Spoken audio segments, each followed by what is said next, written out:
41वां अध्याय। मंडप वर्णन व देवताओं का भय। ब्रह्मा जी बोले, हे मुनि श्रेष्ठ नारद, तुम भी भगवान शिव की बारात में सहर्ष शामिल हुए थे। भगवान शिव ने श्री हरि विष्णु से सलाह करके सबसे पहले तुमको हिमालय के पास भेजा। वहां पहुंचकर तुमने विश्वकर्मा के बनाए दिव्य और अनोखे मंडप को देखा तो बहुत आश्चर्यचकित रह गए।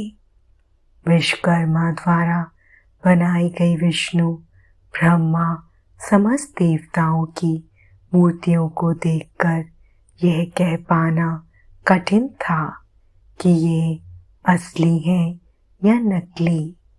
वहां रत्नों से जड़े हुए लाखों कलश रखे थे। बड़े बड़े केलों के खंभों से मंडप सजा हुआ था। तुम्हें वहां आया देखकर शैलराज हिमालय ने तुमसे पूछा कि देव ऋषि, क्या भगवान शिव बारात के साथ आ गए हैं? तब तुम्हें साथ लेकर हिमालय के पुत्र मैनाक आदि तुम्हारे साथ बारात की अगवानी के लिए आए। तब मैंने और विष्णु जी ने भी तुमसे वहां के समाचार के बारे में पूछा। हमने तुमसे ये भी पूछा कि शैलराज हिमालय अपनी पुत्री पार्वती का विवाह भगवान शिव से करने के इच्छुक हैं या नहीं। कहीं उन्होंने अपना इरादा बदल तो नहीं दिया है? यह प्रश्न सुनकर आप मुझे विष्णु जी और देवराज इंद्र को एकांत स्थान पर ले गए और वहां जाकर तुमने वहां के बारे में बताना शुरू किया। तुमने कहा कि हे देवताओं, शैलराज हिमालय ने शिल्पी विश्वकर्मा से एक ऐसे मंडप की रचना करवाई है जिसमें आप सब देवताओं के जीते जागते चित्र लगे हुए हैं। उन्हें देखकर मैं तो अपनी सुध बुद्धि खो बैठा था।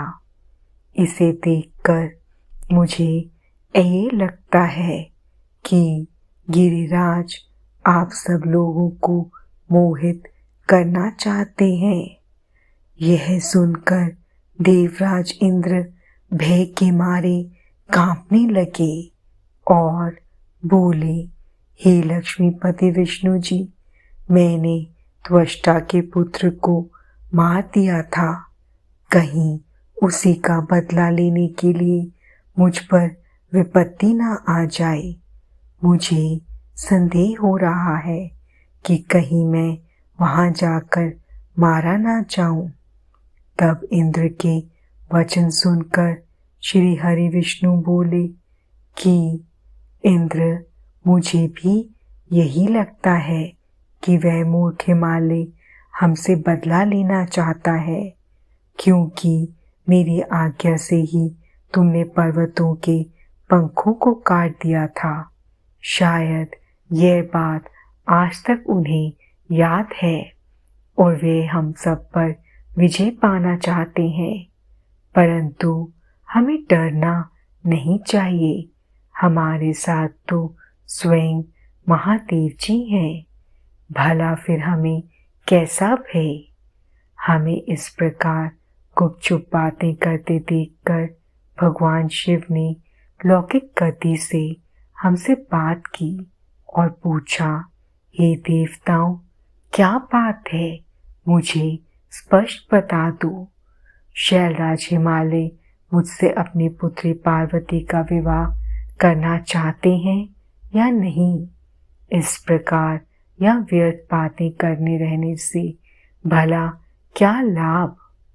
भगवान शिव के इन वचनों को सुनकर नारद तुम बोले, हे देवादिदेव शिव जी, गिरिजा नंदिनी पार्वती से आपका विवाह तो निश्चित है, उसमें भला कोई विघ्न बाधा कैसे आ सकती है।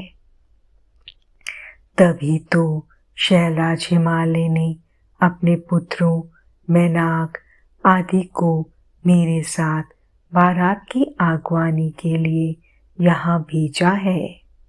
मेरी चिंता का कारण दूसरा है। प्रभु, आपने मुझे हिमालय के यहाँ बारात के आगमन की सूचना देने के लिए भेजा था।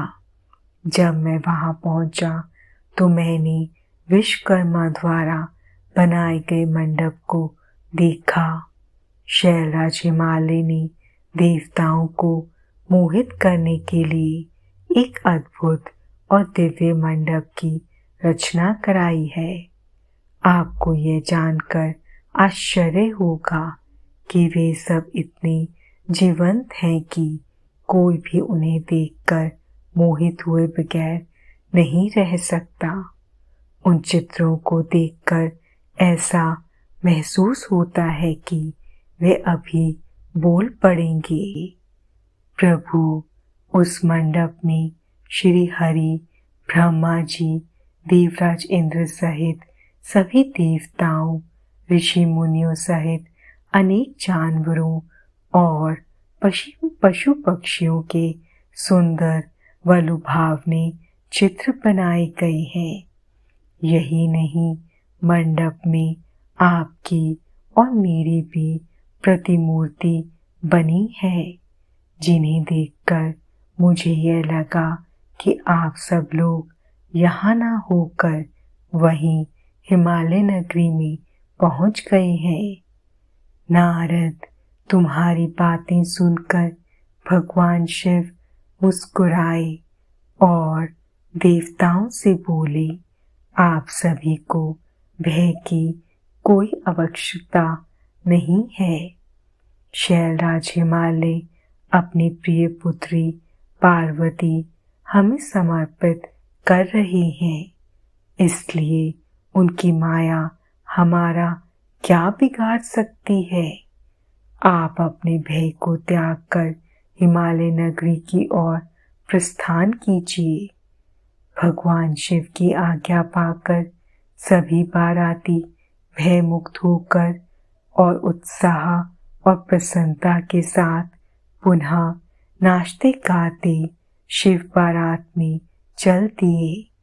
शैलराज हिमालय के पुत्र मैनाक आगे आगे चल रहे थे और बाकी सभी उनका अनुसरण कर उनके पीछे पीछे चल रहे थे। इस प्रकार बारात हिमालयपुरी जा पहुंची।